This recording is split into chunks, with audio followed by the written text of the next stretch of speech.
Rakataka. Where am I? What is this place?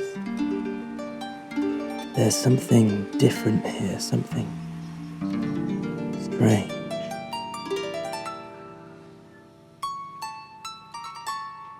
Ever get the feeling you're being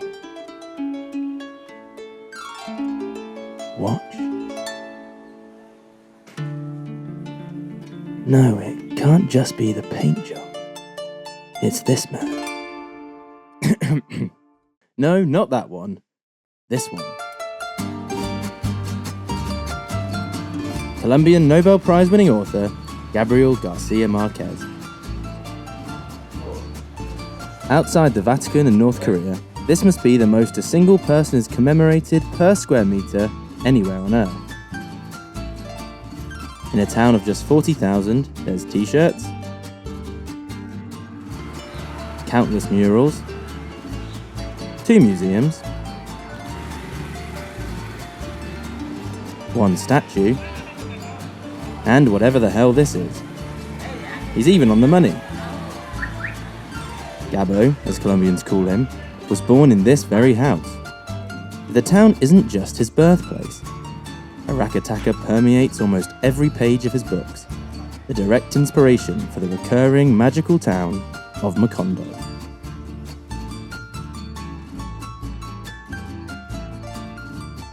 Early in 100 Years of Solitude, the first of many characters named Jose Arcadio Buendia murdered a rival who mocked his sexual impotence. So he trekked into the sweltering jungles of northern Colombia to found the isolated town.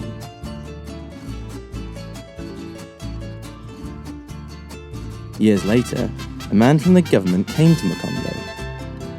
He ordered that the town be painted from white to blue.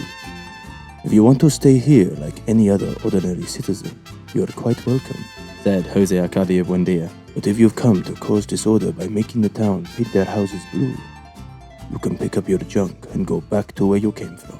My house is going to be white, like a dove." So he refused. Macondo was never painted blue. And so neither was Arakataka.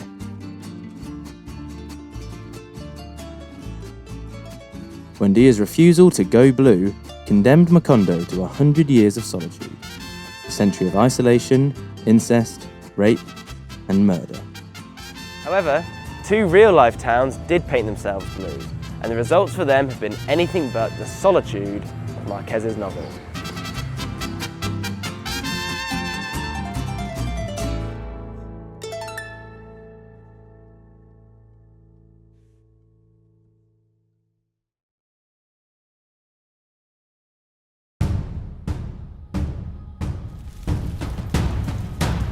Kristallnacht, the night of broken glass. Adolf Hitler was executing his plan to rid Germany of its Jews.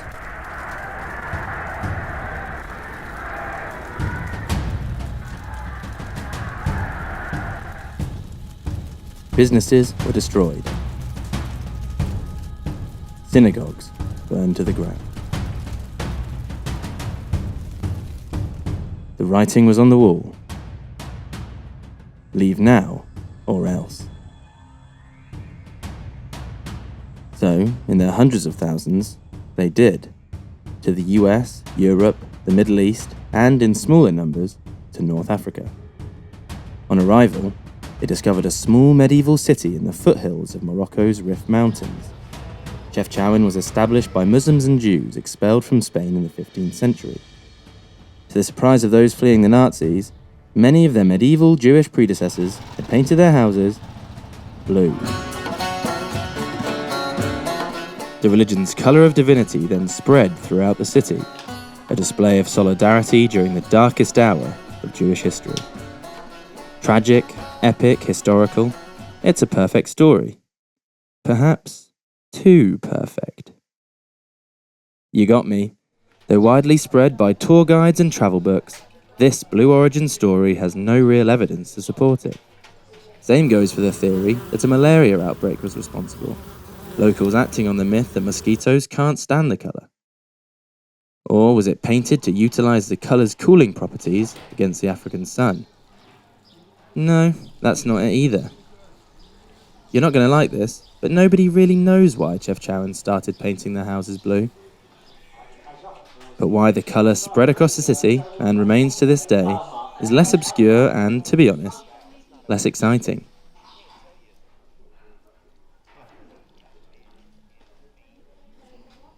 Tourism.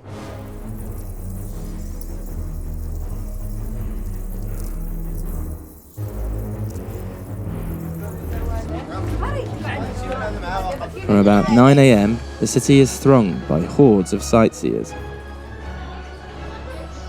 They're all here for one reason. Because of the blue, no, obviously. The color of the town. These blue houses are so mesmerizing. To take beautiful pictures, like in harmony with the blue and white houses everywhere. It's the blue city. This touch of blue painting, okay? For these blue paintings on the walls. Well, the colors, I guess. For the colors, for the blue city was very famous, mostly on Instagram. Maybe unfortunately mostly famous for this. But when we asked them why it was blue, all we got back was confusion. I think it's a long story. I don't remember it well, but it's an old story maybe. I don't know why the blue color. Don't know. I cannot tell you. But that's part of the reason why you and others Yeah, sure. Yes, definitely. Yes. Could I ask why it's blue? Blue. Hmm. Blue is Chefchaouen. Ah. Yes. So what's the point of all this? The tourists come because it's blue, and it's blue because the tourists come. I was experiencing that uneasy feeling one gets in a tourist trap. I hated the tourists, and therefore hated myself for being one. I had an overwhelming sense of meaninglessness, of being a paying customer at a cultural theme park, a human zoo. I later found there was a term for all this: reverse Orientalism. That's when people are forced to internalize stereotypes of themselves in order to meet the expectations of Westerners, like these Moroccan snake charmers, or, as Marquez said accepting his Nobel Prize, La interpretación de nuestra realidad con esquemas ajenos solo contribuye a hacernos cada vez menos libres, cada vez más solitarios. I was feeling blue and started craving some solitude of my own. Well, I've chosen the wrong place for that. The city of Cienaga is two things. One, the most distracting place on earth to film a video. Now, it may not be all that much to look at, but almost 100... Now, it may not be...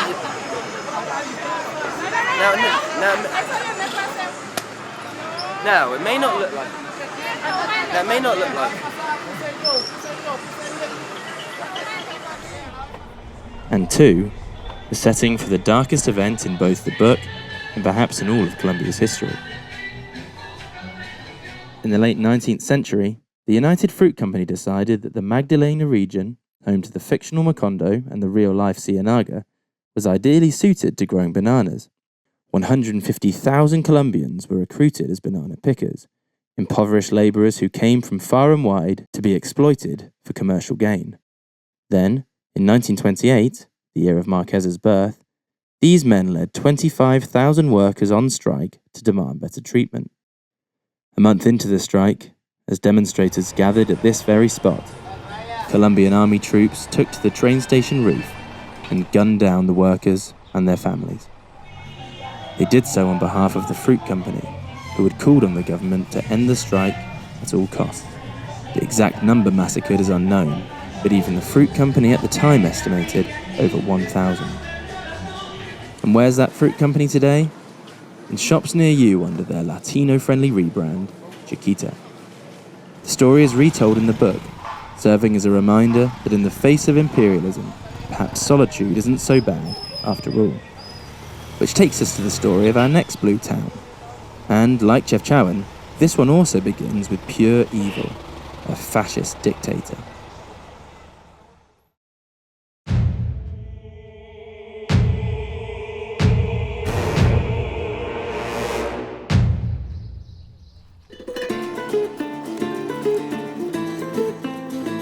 Holidaying in southern Spain, you notice one thing. The buildings here are whitewashed to keep them cool. Los pueblos blancos, the white villages of Andalusia.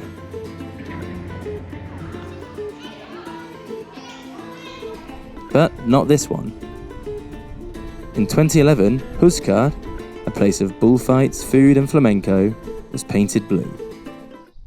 For this. ¡Son simpáticos! ¡No te dejes engañar por lo monos que son! ¡Now it's all out in you! ¡Fallo mío! De todos los habitantes del planeta, esas criaturas mágicas han acudido a nosotros. Pitu, exacto.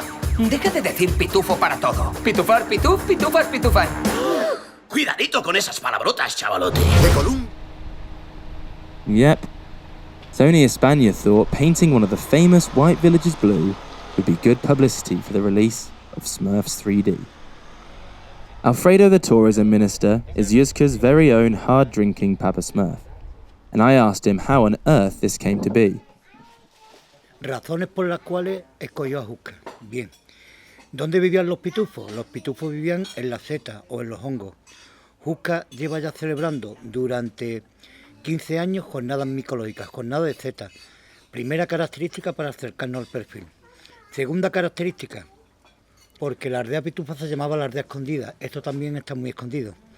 Y la tercera, la más anecdótica y la que marcó la diferencia, que había 200 osos pitufos en la aldea de los pitufos y en Juzcar en 2011 había 200 personas censadas. Juzcar fit the bill. The whole town was painted blue for the premiere and thousands of visitors flocked there before it was whitewashed again shortly after. But in 2013 it returned again by popular demand following a referendum. 153 votos en azul y 40 y tantos en blanco. Entonces el pueblo siguió pintado de azul. Vamos, ¿qué consecuencias o qué supuso el pintar esto en azul? Se reactivó la economía local. Durante 12 años responde a una media de 47.000 personas atendidas. ¡Guau! Eso digo yo, guau, yo loco, yo no estoy bien. Y me he quedado perplejo. Perplejo en España significa asombrado. En el mes de abril he atendido a 11.196 personas. Es decir, cada vez hay más demanda de este producto azul. That's the official line at least. What about local identity? Isn't this all a bit humiliating for these culture-proud Andalusians? Pues sí nos gusta porque vienen más turistas, más gente. Económicamente es mejor. Me encanta la pintura azul y el pueblo tiene muchísima vida después de que se pintara de azul. Me parece interesante, distinto, algo distinto por la zona. Pues un color que es bonito. ¿Sexual? ¡No! Sí, está bien, es un pueblo diferente. Andalucía normalmente los pueblos son blancos y así que con el pueblo azul es más original. Hace falta que sea algo innovador para que sea visitado turísticamente, entonces algo innovador, algo diferente, algo único y eso hace que venga gente, por lo tanto me gusta y por eso tengo mi negocio aquí también. La verdad que le ha dado a todos los negocios mucha vida y espectacular, muy bonita, muy bien, sí. Yo pienso desde mi perspectiva personal que es más positivo que negativo. Sí es cierto de que yo entiendo de que los pueblos estos pequeñitos, tanto las personas mayores sobre todo, que han estado acostumbrados siempre a que es un pueblo muy tranquilo y que no ha tenido mucho turismo antes, a que ahora haya un poquito más de turismo, haya más presión sobre las personas, pero que yo creo que en general ha beneficiado a todo el mundo. Me gusta la pintura azul porque trae turismo al pueblo, está activo, los negocios, diferentes. No tengo ninguna queja ni de los pitufos, ni del azul, ni del pueblo, no, todo bien.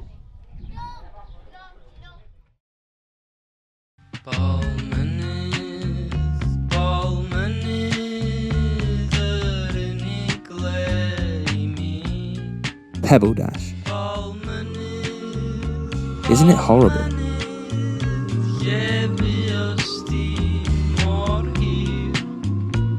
Now I'm back home in North Wales, missing the blue and, truthfully, missing being a tourist.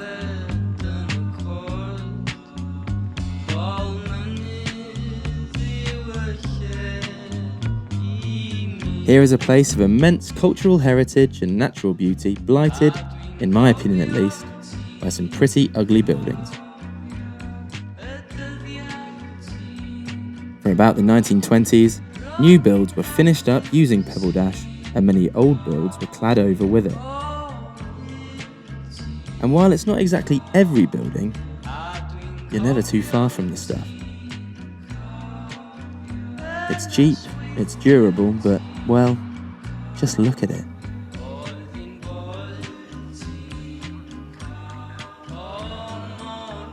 People here say that North Wales is pulled by two forces in opposite directions. Most agree that the area needs tourists and even some second homeowners to thrive. But some feel their arrival erodes the culture and solitude that made the area special in the first place. Again, and I promise for the last time, I'm reminded of Macondo. The city of Cartagena was where Macondo's creator spent much of his early adulthood, and it too wears him as a badge of pride. But Cartagena is more than just Marquez. It's a UNESCO World Heritage Site that welcomes millions of visitors a year.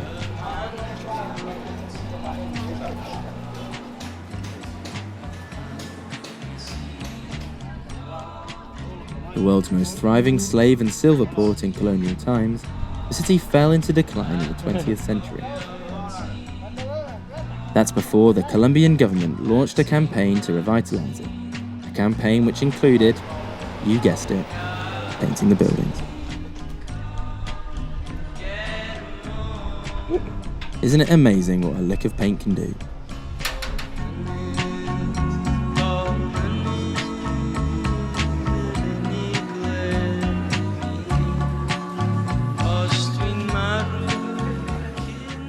It's like Marquez said. Frente a la opresión, el saqueo y el abandono, nuestra respuesta es la vida.